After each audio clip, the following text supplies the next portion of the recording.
مل جل کے ایک صلوات پڑھیں محمد.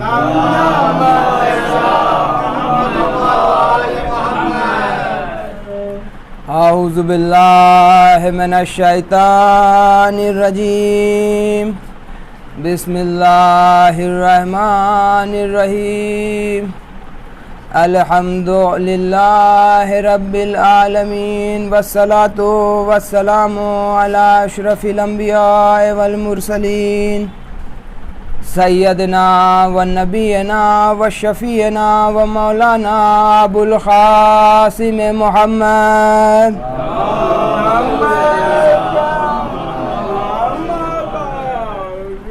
و آلہ الطیبین الطاہرین و لعنۃ اللہ علی اعدائہم اجمعین. اما بعد فقد قال اللہ تبارک و تعالی فی کتابہ الکریم. بسم اللہ الرحمن الرحیم. فمن یعمل مثقال ذرۃ خیرا یرہ ومن یعمل مثقال ذرۃ شرا یرہ. صلوات پڑھیں محمد والا.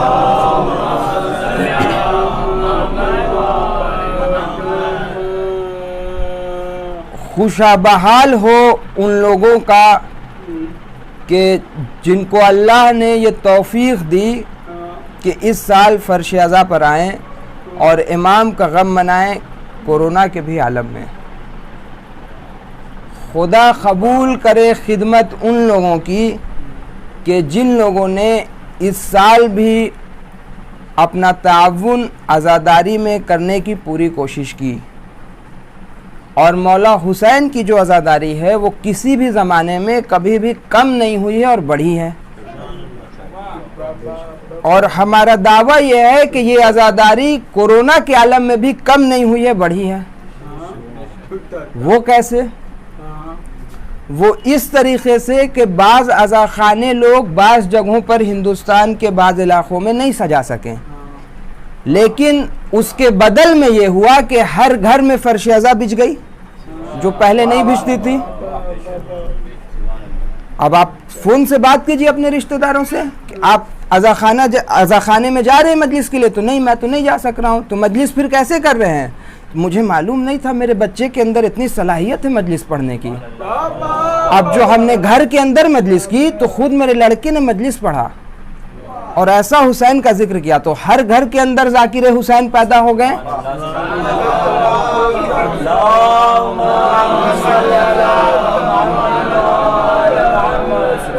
لہٰذا معلوم یہ چلا کہ امام حسین علیہ السلام کی جو عزاداری ہے وہ کسی بھی موقع پہ کم نہیں ہوتی ہے بلکہ اور بڑھ جاتی ہے. بلکہ پہلے کبھی ایسا ہوتا ہوگا کچھ لوگوں کے ساتھ، میں سب کو نہیں بول رہا ہوں، کہ کبھی انجمن وغیرہ کے اس چیزوں میں کبھی ایسا ہو گیا کہ دکھاوے کے لیے کوئی کام ہو گیا. اب جب گھر کے اندر عزاداری ہو رہی ہے تو پرخلوص ہے. آپ غور کر کے دیکھیے تو عزاداری کی صحت بھی بہتر ہو گئی، ذاکر بھی زیادہ ہو گئے. اور ایک اور گوشہ ہے جو بہت اہم ہے، وہ گوشہ یہ ہے کہ امام حسین علیہ السلام کو اسلام کے اندر ایک مرکزی حیثیت حاصل ہے جس سے کوئی انکار نہیں کر سکتا ہے. مثلا عید الفطر کا جب اعمال آپ دیکھیے گا تو زیارت امام حسین ہے. میں اس پر ایک گفتگو کر چکا ہوں 4 محرم کو پوری ایک مجلس. آج بس مقدمے کے طور پہ مختصر میں کہ عید غدیر کے اعمال میں زیارت امام حسین ہے، عید الاضحیٰ کے اعمال میں زیارت امام حسین ہے. ایک زیارت امام کی زیارت عاشوراء بھی ہے جس کے بارے میں یہ ملتا ہے کہ اس کو روز پڑھنا چاہیے. اس میں اب کسی کو شک نہیں ہے.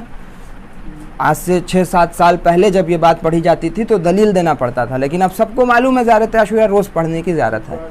اس زیارت عاشوراء کے اندر 2 جگہوں پر بالکل واضح طور پہ امام زمانہ عجل اللہ تعالیٰ فرجہ الشریف کا تذکرہ ہے.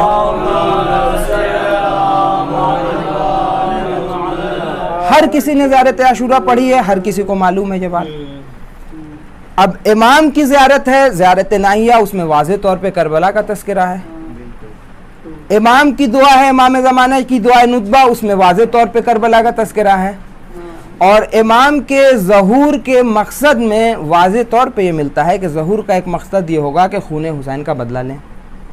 تو اس کا مطلب ہے کچھ نہ کچھ ربط ہے عزاداری حسین کو امام زمانہ سے، کہ اتنا واضح جب زیارات کا، اور یہ زیارت اگر ہم نے خود کی ہوتی، ہماری خود کی بتائی ہوئی زیارت ہوتی تو معاملہ کچھ اور تھا، لیکن چونکہ ائمہ نے یہ سارے زیارات اور دعائیں نقل کی ہیں تو اس کا مطلب ہے کوئی رابطہ ہے، اس رابطے کو سمجھنے کی ضرورت ہے، جو اس وبا کے عالم میں کچھ سمجھ میں آیا بھی کچھ لوگوں کو، کہ ایک صاحب سے مجھے معلوم چلا کہ اس سال تو عزاداری نہیں کر پا رہے ہیں، اس سال تو فرش عزا پر نہیں جا سک رہے ہیں۔ اب میرے جیسا انسان یہ بات نہیں سوچ سکتا تھا، تو انہوں نے مجھے فون پہ بتایا کہ میرے ذہن میں یہ خیال آیا کہ آخر 1400 سال سے کس طریقے سے امام اکیلے عزاداری کرتے ہوں گے جب میں نے عزاداری اکیلے کی۔ تو یہ رابطہ سمجھ میں آیا اس کورونا کے عالم میں۔ تو عزاداری کی صحت اور عزاداری میں جو ذاکرین ہیں ان کی تعداد بھی بڑھی ہے۔ ایک درود بھیجے محمد وعلی محمد۔ آج کی یہ جو مجلس ہوتی ہے وہ مولا عباس علیہ السلام سے مخصوص مجلس ہے، لہٰذا ہم نے اس مجلس کے اندر جو موضوع قرار دیا ہے وہ ہمارا موضوع ہے کہ مولا عباس کی نصرت امامت اور ہماری ذمہ داریاں، اس کے اوپر روشنی ڈالیں گے اس مجلس کے اندر، کہ مولا عباس علیہ السلام کی اگر آپ نصرت امامت کو دیکھیے تو ایسے ناصر ہیں مولا حسین کے کہ جن کی نصرت کے بارے میں امام علی تب بتا رہے ہیں جب امام کی ابھی شادی بھی نہیں ہوئی ہے بی بی ام المؤمنین سے۔ یہ کہہ رہے ہیں کہ اے بھائی عقیل، مجھے ایسے گھرانے کی تلاش ہے جہاں سے جب میرا عقد ہو اس کے نتیجے میں جو اولاد ہو وہ شجاع ہو۔ کیوں شجاع اولاد چاہیے امام علی کو؟ تاکہ امام حسین کی نصرت ہو۔ اس کا مطلب ہے امام علی یہاں پر میسج دے رہے ہیں اپنے چاہنے والوں کے لیے کہ ہر زمانے کے چاہنے والوں کے لیے اس بات کو، اور خاص کر کے امام زمان کے چاہنے والوں کو اس بات کو اپنے ذہن میں رکھنا ہوگا زندگی کے مسائل میں، کہ کوئی قدم اٹھائے تو اس بات کو غور کرے کہ آگے آنے والی نسل جو ہو وہ امام کی نصرت کرے۔ یہ میسج ہے یا نہیں ہے امام علی علیہ السلام کے پیغام میں؟ اور یہ گواہی خود امام دے رہے ہیں، مطلب کہ کس طریقے سے مولا عباس نصرت کریں گے۔ جب ولادت ہو گئی مولا عباس کی، اس موقع کے بعد آپ دیکھیے کتنے واقعات ہیں جس میں واضح طور پہ امام علی علیہ السلام نے یہ اعلان کیا، سب کو بتایا کہ یہ جو بچہ ہے جس کا نام عباس رکھا مولا علی علیہ السلام نے، اور سخا لقب دیا، اور خمر بنی ہاشم اور خمر عشیرہ لقب دیا، اور کنیت ابو الفضل بتائی، تو اس موقع پر جب نام رکھا تو جناب زینب نے سوال کیا کہ اے بابا، آپ نے یہ جو لقب رکھا خمر بنی ہاشم وہ مجھے سمجھ میں آتا ہے، خمر عشیرہ جو آپ نے لقب دیا مجھے سمجھ میں آتا ہے، عشیرہ کا مطلب ہوتا ہے خاندان، خاندان کا چاند، لیکن یہ سخا لقب جو آپ نے دیا، یہ خصائص العباسیہ کتاب کا نام ہے، اس کے اندر یہ موجود ہے کہ اس کے پیچھے کیا وجہ ہے۔ تو امام علی علیہ السلام نے کہا کہ میں نے اس کا لقب سخا اس لیے دیا کیونکہ یہ کربلا کے اندر میرے حسین کی نصرت کرے گا، اس میں شہید ہوگا۔ یہ کب گواہی دے رہے ہیں مولا علی آپ کی نصرت کی؟ اور امام پہلے امام ہیں، سوچئے آپ، امام المتقین گواہی دے رہے ہیں ولادت کے بعد۔ یہ ملتا ہے کہ جب پہلی دفعہ مولا عباس کو اپنی گود میں اٹھایا ہے نا امام نے، امام علی علیہ السلام نے، تو یہ اسی کتاب کی روایت ہے کہ بتانے والے نے بتایا کہ یہ دیکھا گیا کہ امام علی علیہ السلام کے آنکھوں سے موتی کے دانے کے جس طریقے سے اشک جاری ہو گئے۔ تو پوچھنے والوں نے سوال کیا کہ مولا یہ کیا وجہ ہے؟ تو کہا کہ یہ میرا فرزند میرے حسین کے لیے اپنی جان قربان کرے گا کربلا کے میدان میں۔ مولا علی علیہ السلام نے گواہی دے دی نصرت امامت کی مولا عباس کے۔ اچھا، ایک بات یہ غور کرنے کی ہے کہ جب بھی ہم مولا عباس کا نام لیتے ہیں تو ہم ایک مخصوص قسم کی روحانیت محسوس کرتے ہیں یا نہیں کرتے ہیں؟ ہر کوئی بتائے، ایک مخصوص قسم کی روحانیت محسوس کرتے ہیں نا؟ یہ روایت دو طریقے سے نقل ہوئی ہے، ایک جناب زینب سے اور ایک جناب امام حسین علیہ السلام سے، کہ جناب زینب فرماتی ہیں کہ ابھی مولا عباس علیہ السلام کے ولادت کو چند روز ہوئے ہیں صرف، کہ جناب زینب امام علی علیہ السلام سے سوال کرتی ہیں کہ اے بابا، میرے اس بھائی کے اندر کوئی خصوصیت ہے کہ جس وجہ سے جب بھی میں اسے دیکھتی ہوں ایک خاص قسم کی مجھے انسیت محسوس ہوتی ہے اس سے۔ تو امام علی علیہ السلام نے کہا کہ اے بیٹی ایسا کیوں نہ ہو کہ یہ بچہ آپ کا حامی ہوگا، یہ میرا بیٹا عباس آپ کا حامی ہوگا۔ اور مولا حسین علیہ السلام نے جو اجازت لی امام علی علیہ السلام سے کہ میں چاہتا ہوں کہ عباس جو ہیں وہ میرے ساتھ ساتھ رہیں، اور لے کر کے انگلی پکڑ کے مسجد میں لے کر کے آئیں۔ جب مولا عباس تھوڑے بڑے ہو چکے تھے تو جب انگلی پکڑ کے مسجد میں لائیں تو جو روایت ہے وہ یہ کہتی ہے کہ اس وقت امام حسین علیہ السلام نے سوال کیا کہ عباس کے اندر اے بابا کوئی خصوصیت ہے جس وجہ سے میں اس سے انسیت محسوس کرتا ہوں؟ تو امام علی علیہ السلام نے پھر وہی جملہ کہا، اور یہ خمر بنی ہاشم کی ایک بشارت ہے جو امام علی علیہ السلام نے اعلان کر دیا کہ یہ میرا بچہ نصرت کرے گا کربلا کے اندر۔ ایک بشارت جناب ام البنین کو بھی ہوئی ہے کہ جب ایک درود بھیجے محمد والے محمد کہ جب آپ کو معلوم چلا جناب زینب سے کہ نام رکھا گیا ہے عباس اور لقب کے اندر خمر بنی ہاشم بھی ہے، تو جناب ام البنین مسکرانے لگی۔ تو جناب زینب نے پوچھا کہ مسکرانے کی وجہ کیا ہے ام البنین، مسکرانے کی وجہ کیا ہے؟ تو انہوں نے بتایا کہ جب میری شادی نہیں ہوئی تھی تو میں نے خواب میں دیکھا تھا کہ رات کے عالم میں مکمل چاند ہے آسمان پر، اور میرے خواب کے اندر وہ چاند ٹوٹ کر کے میری گود میں آ گیا تھا۔ میں اس وقت اس خواب کو نہیں سمجھ سکی تھی، لیکن جب میں نے یہ سنا کہ امام علی نے آقا نے نام رکھا ہے خمر بنی ہاشم اور خمر عشیرہ، تو مجھے معلوم چل گیا کہ اس خواب کی حقیقت اور تعبیر کیا تھی۔ مل جل کر کے ایک صلوات بھیجے۔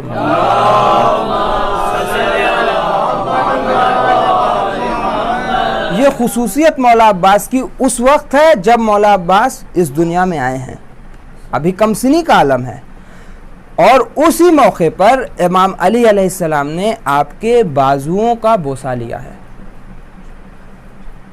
اس موقع پر بازوؤں کا بوسہ لیا ہے۔ اب یہ بات ایک ہوئی فضیلت مولا عباس کی۔ دوسری بات یہ جو ہم سب کو معلوم ہے وہ یہ ہے کہ مولا عباس جو ہیں، مولا عباس باب الحوائج ہیں، اس میں کسی کو شک نہیں ہے۔ کون انسان ہے جو یہ کہہ دے کہ مولا عباس سے مرادیں مانگی جاتی ہیں تو نہیں پوری ہوتی ہیں؟ کوئی ہمت کر سکتا ہے یہ کہنے کی؟ کوئی نہیں کہہ سکتا ہے، کوئی ہمت نہیں کر سکتا ہے یہ کہہ دے۔ تو مولا عباس علیہ السلام کہ جنہوں نے امام حسین علیہ السلام کی نصرت اس طریقے سے کی کہ آنے والے امام، ہر امام نے آپ کو، چوتھے امام سے لے کر کے امام زمان تک، درود بھیجیے ذات مقدس پر، ہر امام نے آپ کو اس نصرت کے لیے یاد کیا کہ میرے چچا عباس نے اس طریقے سے نصرت کی کہ اپنے بازوؤں کو قربان کر دیا۔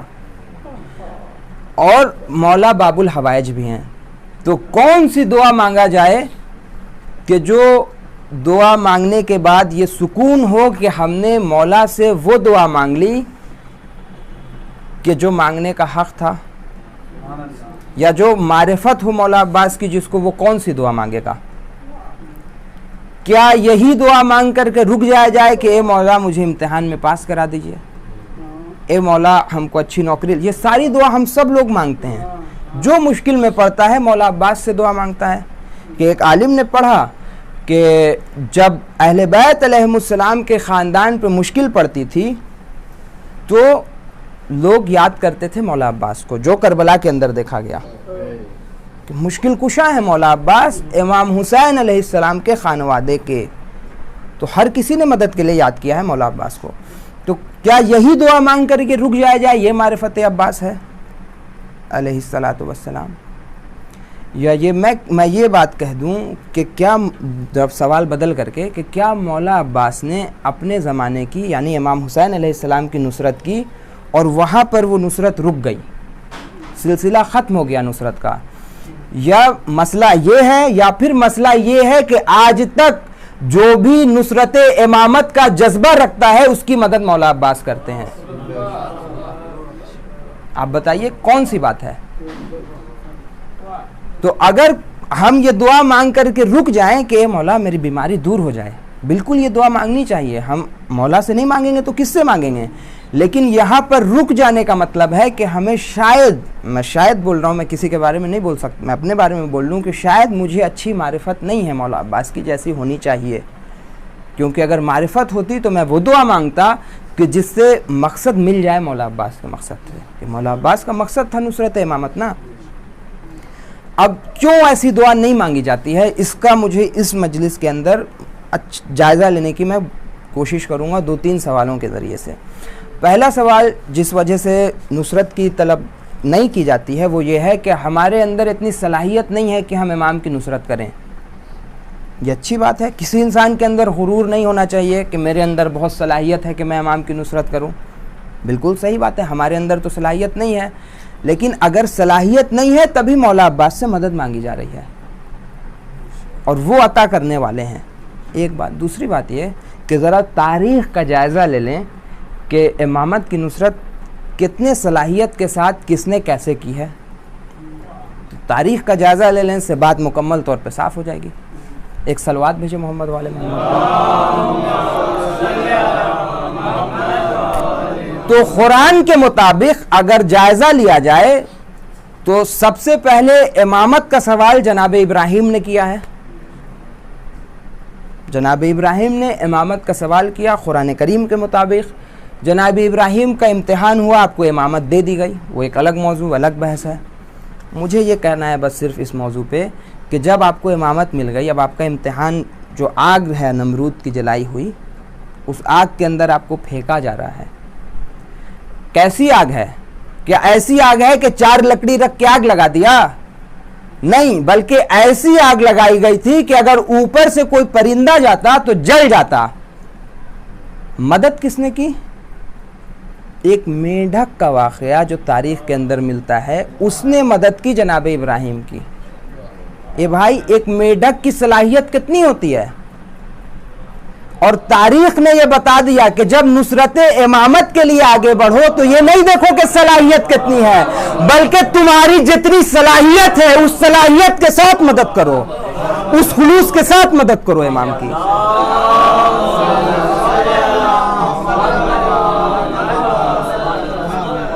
جناب ابراہیم کا واقعہ. اب دوسرا قرآنی واقعہ دیکھیے کہ جب جناب ابراہیم امام ہیں اور رسول خدا آپ سے افضل ہیں، تو یہ ایک الگ بحث ہے جو یہاں پہ آ رہی ہے، تو میں مختصر میں بیان کر دوں. تو یہ ممکن نہیں ہے کہ رسول خدا کے پاس صرف نبوت اور رسالت ہو اور جناب ابراہیم کے پاس نبوت، رسالت اور امامت تینوں ہو. تو یہ ماننا پڑے گا کہ امامت جو ہے وہ رسول خدا کے پاس بھی تھی. اس کی اپنی ایک الگ بحث. بہرحال تو رسول خدا کی مدد کس نے کی ہے؟ سورہ عنکبوت اٹھا کے دیکھیے. بھائی، پورے دنیا میں جو کمزور ترین گھر میں سے گھر ہے وہ مکڑی ہے، مکڑی کا جال ہے. آپ زور سے پھونک ماریے، دیکھیے اڑ جائے گا. ہاتھ ایسے رکھ دیجئے، جال پورا ختم ہو گیا.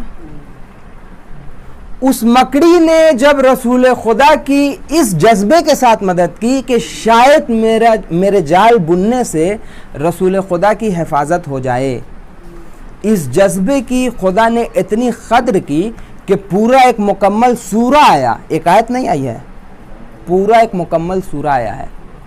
اب کوئی یہاں پہ بول دے کہ میرے اندر اتنی صلاحیت نہیں ہے کہ میں مدد کروں. میڈک اتنی صلاحیت بھی نہیں ہے، مکڑی اتنی صلاحیت بھی نہیں ہے.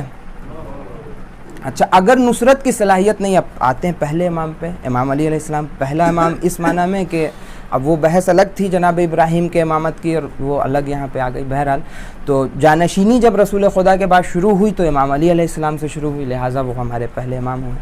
تو امام علی علیہ السلام کے زمانے میں آپ دیکھ لیجئے نصرت بھی نہیں کیا ہے. ابھی تو حیوانات کی بات تھی نا. حیوانات سے کمتر منزل ہوتی ہے نباتات کی. حیوانات کے پاس تو چل پھر سکتا ہے، نباتات یعنی پیڑ پودا جس کے اندر ظاہراً جان ہوتی ہے، اس سے بھی کمتر منزل پہ آتے ہیں جماعتات کی. نباتات سے بھی کمتر منزل کہ جماعتات یعنی پتھر. پتھر اپنے جگہ سے ہل سکتا ہے؟ نہیں. پتھر کے پاس اس طریقے کے احساسات ہوتے ہیں جو پیڑ پودوں میں ہوتے ہیں؟ نہیں. ظاہراً یہ بھی نہیں معلوم ہے کہ ان کے اندر جان ہوتی ہے پیڑ پودوں کی طرح کہ نہیں ہوتی ہے. لیکن 19 ماہ رمضان کو جب مولا علی علیہ السلام نماز کے لیے جاتے ہیں تو زنجیر در آپ کو روک لیتی ہے. زنجیر در میں نصرت نہیں کیا ہے، صرف محبت کا اظہار کر دیا ہے کہ اے مولا آپ نہیں جائیے. زنجیر در کے لیے یہ ممکن نہیں تھا کہ مدد کرے. زنجیر در کے لیے یہ بھی ممکن نہیں تھا کہ مرغابیوں کے طریقے سے آپ کے دامن کو تھام لے. بس صرف اتنا ممکن تھا کہ ذرا سا آگے بڑھ کے آپ کے لباس سے اس طریقے سے لپٹ جائے کہ معلوم ہو جائے کہ زنجیر در آپ کو روکنا چاہتی ہے. اے مولا مجھ سے اتنا ہی ممکن تھا, میں نے اتنا ہی کیا. اب کیا عذر بچے گا ہمارے پاس؟ کاش کہ اس زنجیر در اتنی معرفت بھی ہوتی امام کی کہ جس زنجیر در کو جب جدائی ہو رہی تھی امام علی علیہ السلام سے تو معرفت اتنی تھی کہ زنجیر در نے محبت کا اظہار تو کر دیا. اب کچھ باتیں ہوتی ہیں جو معذرت کے ساتھ انسان کو پڑھنی چاہیے. ایک دو بات کسی کے دل کو چوٹ بھی نہیں پہنچے لیکن بات بھی پڑھ دے انسان, معذرت کے ساتھ میں پہلے بول دوں. وہ بات یہ ہے کہ زنجیر در کو اتنا احساس تھا کہ امام ہم سے دور نہیں جائیں, اس نے اپنی محبت کا اظہار کر دیا. آج کے زمانے میں ایک چیز ہے جو ہر انسان کے ہاتھ میں موبائل ہے. اگر 2 گھنٹے کے لیے موبائل دور ہو جائے, باضابطہ ریسرچ ہے بھائی کہ 2 گھنٹے کے لیے اگر کسی کے ہاتھ سے موبائل دور ہو جائے تو اس کا اسٹریس لیول بڑھ جاتا ہے. اس پہ ریسرچ ہے. اب ہمارے یہاں 2 گھنٹے کے لیے موبائل دور نہیں ہوا, 2 جلوس ہم سے امام کا کورونا کی وجہ سے ہم اس میں نہیں جا سکیں. کم از کم یہ اظہار ہونا چاہیے تھا کہ ہم جا کر کے وہاں اس موقع پر امام بارگاہ کے اندر زیارت تو کریں. نوحہ پڑھنا تو ممکن تھا نا, ایک ساتھ نہیں جاتے, الگ الگ جاتے. اظہار تو کرتے کہ اے مولا ہم اس سال جلوس نہیں نکال پائے لیکن ہمارے لیے نوحہ پڑھنا ممکن ہے تو ہم نوحہ پڑھ رہے ہیں. اگر الگ الگ موقع پہ میرا سلام ہو اس نوحہ خواہ پر کہ جس نے وہی نوحہ پڑھا کہ جو نوحہ وہ جلوس میں پڑھا کرتے تھے, کہ اے مولا اس سال ہم جلوس میں تو نہیں جا سک رہے ہیں لیکن چونکہ ہمیں نوحہ پڑھنا نصیب ہوا تو میں وہی نوحہ پڑھوں جو میں نوحہ جلوس میں پڑھا کرتا تھا. اب سوچ کے انسان دیکھے, پہلے دن کتنے لوگ تھے ماتم کے وقت؟ 6 سے 7 لوگ, دوسرے دن 3 سے 4 لوگ. معذرت کے ساتھ ممکن ہے سب کی کوئی نہ کوئی وجہ رہی ہوگی. بہرحال ایک صلوات بھیجے محمد والے.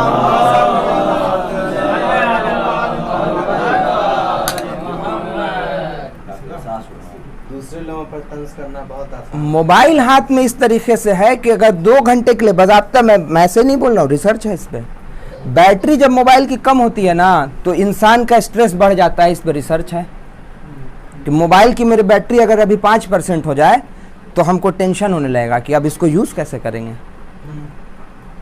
کاش اتنا ٹینشن ہو جاتا, اتنا پریشان ہو جاتا انسان کہ اس سال مجھے نصیب نہیں ہو رہا ہے جلوس, کم از کم میں اپنی محبت کا اظہار ایک نوحہ پڑھ کے کر لوں. اچھا وہاں جانا ممکن ہے کہ ممکن نہیں ہو وہاں جانا, اپنے گھر میں کر لیتے اسی وقت ایک نوحہ. ممکن ہے کسی نے کیا ہو کہ اکیلے کر لیا ہو نوحہ, اکیلے سن لیا ہو موبائل پہ نوحہ, اسی جلوس کا نوحہ. میں کسی کو ایسے نہیں بول رہا ہوں, میرے ذہن میں ایک بات آئی تو میں نے بتا دیا معذرت کے ساتھ, دونوں ہاتھوں کو جوڑ کر کے. صلوات بھیجے محمد والے.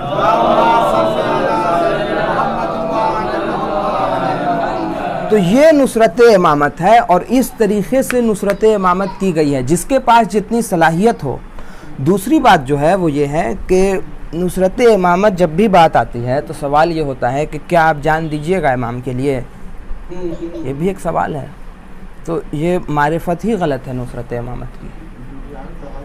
نصرت امامت کا مطلب صرف جان دینا نہیں ہوتا ہے, بلکہ نصرت وہ ہے کہ جس روش پہ امام چاہتے ہیں اس روش پہ زندگی گزارا جائے.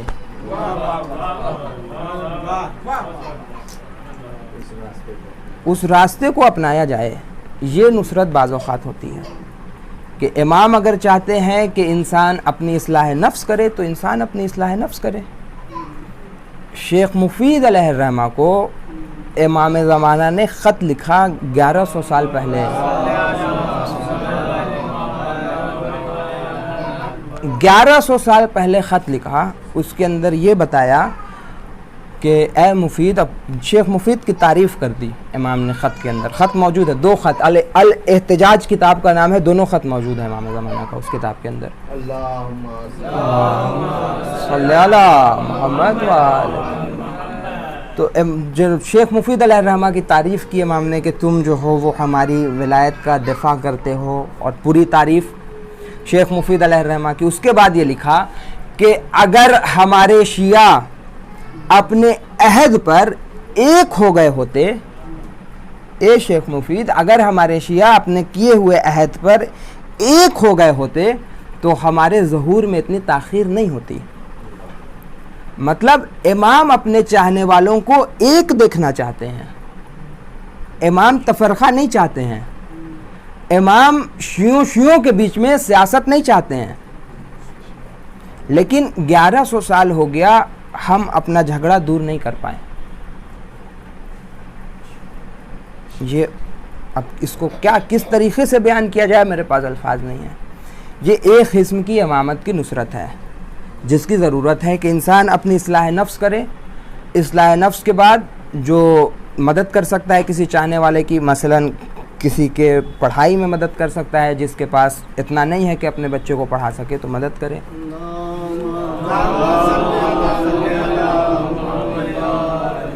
کہ امام کا واقعہ موجود ہے ایک چاہنے والے کا. اب کچھ چاہنے والے ایسے ہوتے ہیں کہ جن کا واقعہ ہمارے لیے بے عزتی ہوتی ہے، ممبر سے پڑھنا مشکل ہوتا ہے، لیکن جو اصلی چاہنے والا ہوتا ہے اس کے لیے یہ ساری باتیں آسان ہوتی ہیں. میں جسارت کر کے ایک واقعہ پڑھ دوں کہ اب یہ چاہنے والے کا واقعہ ہے جس کو امام نے پسند کیا، تو اس کا کرائے کا گھر تھا، اپنا گھر نہیں تھا. چاہنے والے کا کرائے کا گھر تھا.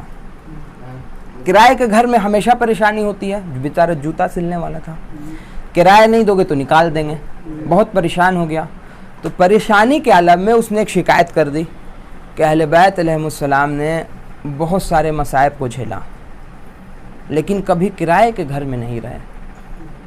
اب چاہنے والا ہے، اس کے دماغ میں کچھ ہوگا ایسا جس اس نے بول دیا، اور سچا چاہنے والا تھا. اب یہ واقعہ ممکن ہے، مجھے پڑھنے کے پہلے میں سوچ رہا تھا اسے پڑھوں یا نہیں پڑھوں، لیکن میں نے ہمت کی کہ اس واقعے کو پڑھوں. کہ چاہنے والا ہے امام کا اور کرائے کے گھر میں رہتا ہے، تو کرایہ دار جو ہے کرایہ نہیں دینے کی وجہ سے نکال دیتا ہے. گھر کے باہر بیٹھ گیا، بیٹھ کر کے شکایت کرتا ہے کہ اہل بیت علیہ السلام نے بہت ساری مصیبتوں کو جھیلا لیکن کبھی کرائے کے گھر میں نہیں رہے. اب اس کی اپنی ذہنیت، اپنا جس طریقے سے وہ دعا کر رہا ہے. تو ایک بندہ آتا ہے، آنے کے بعد کہتا ہے کہ یہ لو مکان کی چابی، سامنے ادھر گھر ہے، تمہارا ہو گیا. تو وہ سوال کرتا ہے کہ آپ کون ہیں، یہ کیسے گھر میرا ہو گیا؟ تو وہ کہتا ہے کہ مجھے امام نے بھیجا ہے یہ کہہ کر کے کہ میرے چاہنے والے کو ایک گھر کی ضرورت ہے، تم دے دو.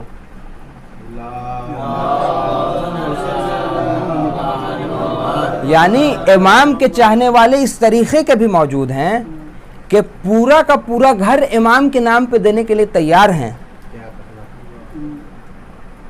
سوچ کر کے دیکھیے اس واقعے کو کہ پورا کا پورا گھر امام، اس طریقے سے نصرت. یہ ایک طریقہ ہوا نصرت کا، معاشرے کے اندر جو ضروریات ہیں ان کو پورا کرے انسان اپنے نفس کی. دوسرا طریقہ کیا ہے؟ دوسرا طریقہ یہ ہے کہ ہر انسان اپنی صلاحیت کو استعمال کرے. مثلا جس کی تاریخ کے اوپر نگاہ ہے اس کو یہ چاہیے کہ اس کام کے اوپر غور و فکر کرے کہ اس پر کام ہو رہا ہے کہ جب امام آئیں گے تو آج کے زمانے میں، ابھی کے زمانے میں کسی بھی حکومت کو آپ دیکھ لیجئے، ہر حکومت میں اقلیت کے اوپر ظلم ہو رہا ہے کم و بیش، اور بڑھ بھی رہا ہے. ہو رہا ہے نا ظلم، ہر حکومت میں اقلیت کے اوپر ظلم ہو رہا ہے. امام جب آئیں گے تو امام کے حکومت میں اقلیت پر ظلم ہوگا یا نہیں ہوگا؟ نہیں ہوگا، کیونکہ امامت کا مقصد ہی یہی ہوگا امام زمان کا کہ دنیا کو عدل و انصاف سے پر کر دیں. تو کیوں نہیں ہوگا؟ تو چاہیے کہ تاریخ کے اندر اٹھا کر کے دیکھیں کہ امام علی علیہ السلام کے زمانے میں اقلیت کے ساتھ امام علی علیہ السلام کا کیا برتاؤ تھا. اس کو دنیا کے سامنے لائیں. انگریزی میں نہیں لا سکتے ہیں، اردو میں لائیں. اخبار کے اندر ایک آرٹیکل تو دے سکتے ہیں نا کہ اقلیت کا. آپ دیکھیے واقعے کے اندر کہ خارجی ہاتھوں کو چمکا چمکا کر کے امام علی علیہ السلام کے سامنے آپ کے حکومت کے خلاف اعتراض کرتا ہے، اور امام علی علیہ السلام اپنے چاہنے والوں کو یہ کہہ کے روک دیتے ہیں کہ اس کا حق ہے، اسے بولنے دو، میں حاکم ہوں، میرے لیے مناسب نہیں ہے کہ اگر کوئی میرے حکومت کے خلاف کوئی بات کہے تو میں اس کی زبان بند کر دوں. جبکہ اس وقت کہیں ہیومن رائٹس کا کیمرہ نہیں تھا، انسانی حقوق کو دیکھنے والے لوگ نہیں تھے.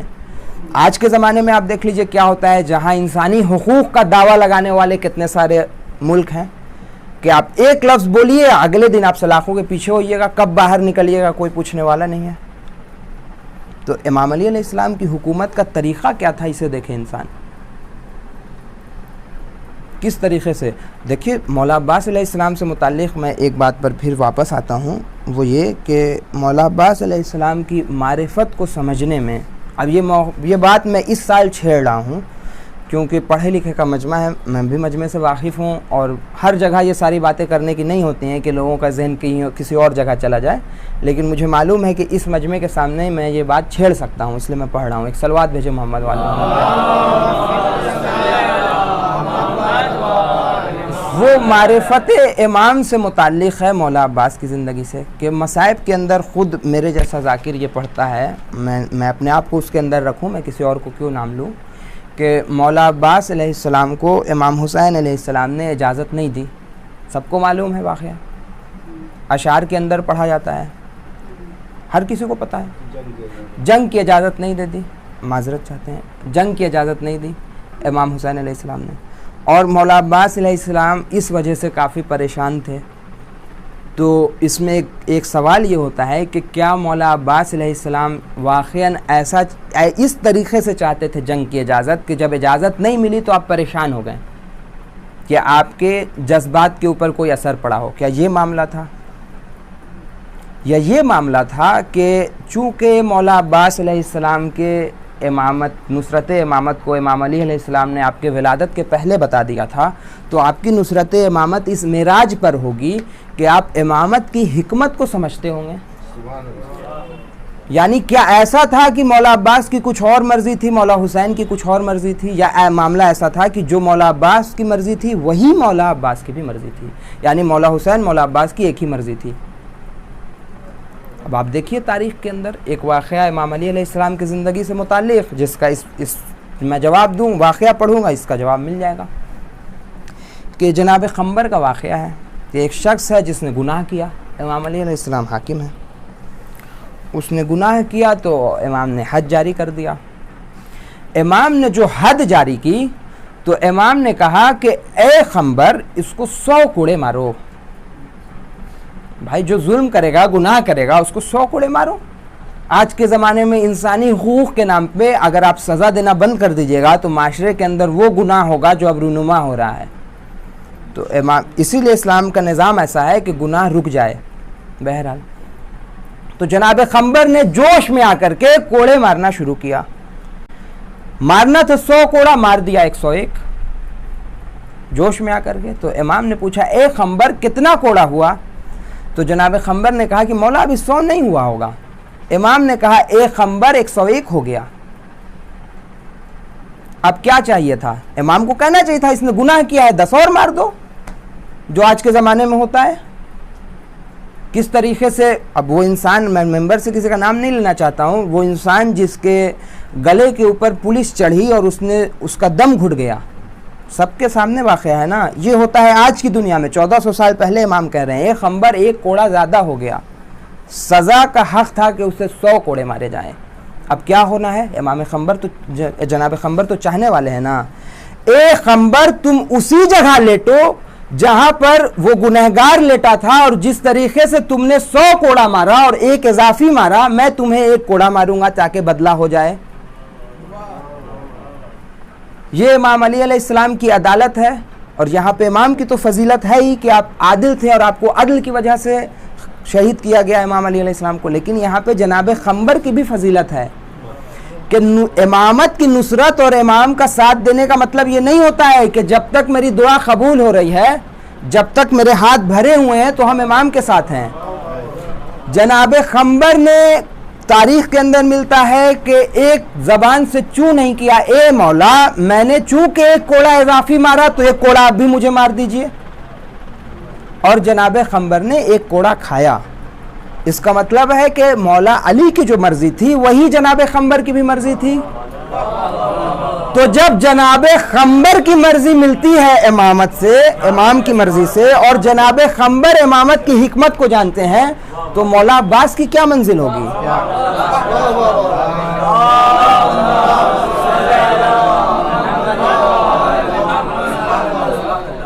آپ سوچ کر کے دیکھیں.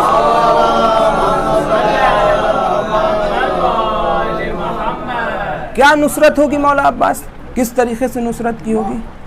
کہ ایسے نصرت کی، اب میں مصائب کی طرف آتا ہوں، کہ اس طریقے سے نصرت کی کہ تاریخ کے اندر ملتا ہے کہ 5 اماموں نے آپ کے بازوؤں کا بوسہ آپ کے زندگی میں لیا ہے.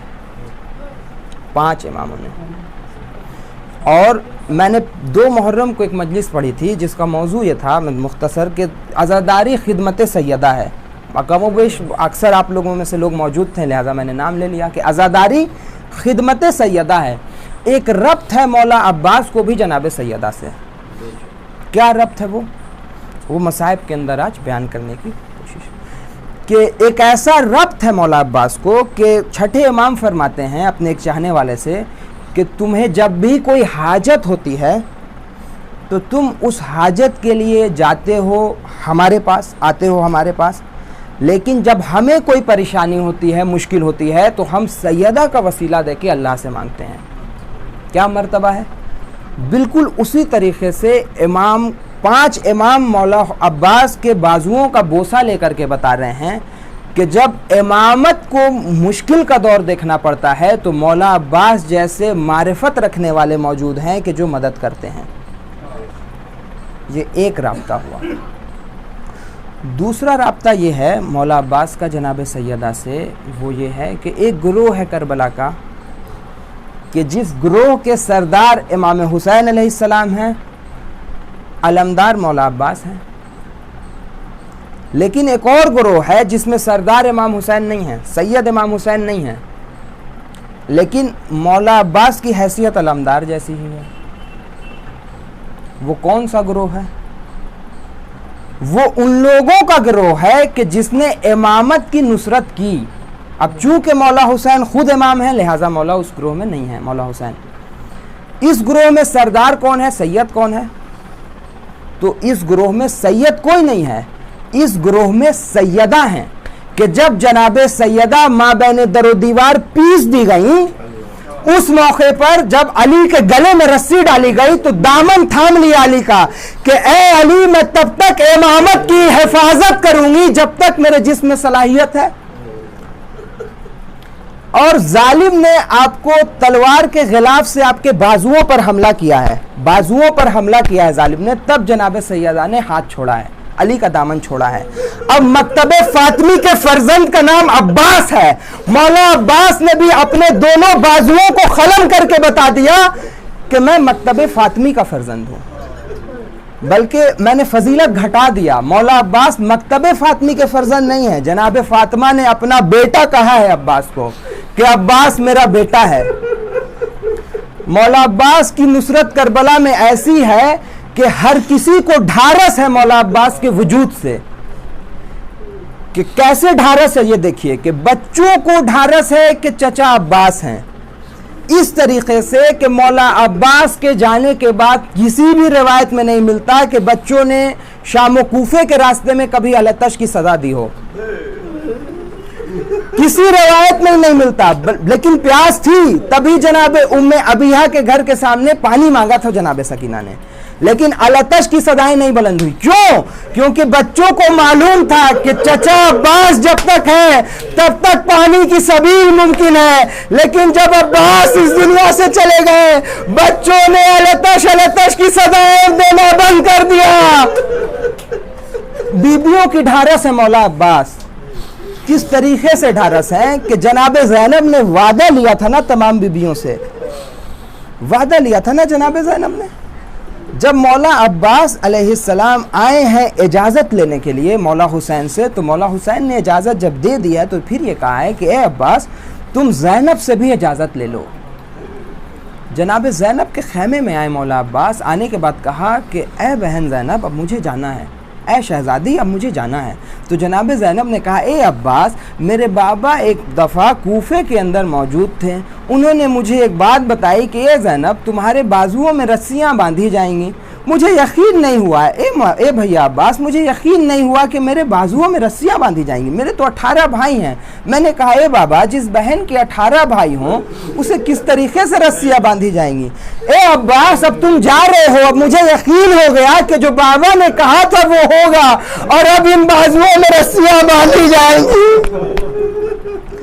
خود مولا حسین علیہ السلام کے دل کی ڈھارس کہ جب شب عاشور بھیجا ہے ایک شب کی اجازت لینے کے لیے مولا عباس کو، تو مولا حسین کہتے ہیں کہ وہ امام کے جن کے وجہ سے نظام شمس و قمر ہے، مولا عباس کے لیے کہتے ہیں بے نفسی انتا یا اخی، اے میرے بھائی تجھ پر میرا نفس قربان ہو جائے، اے میرے بھائی عباس تجھ پہ میرا نفس قربان ہو جائے.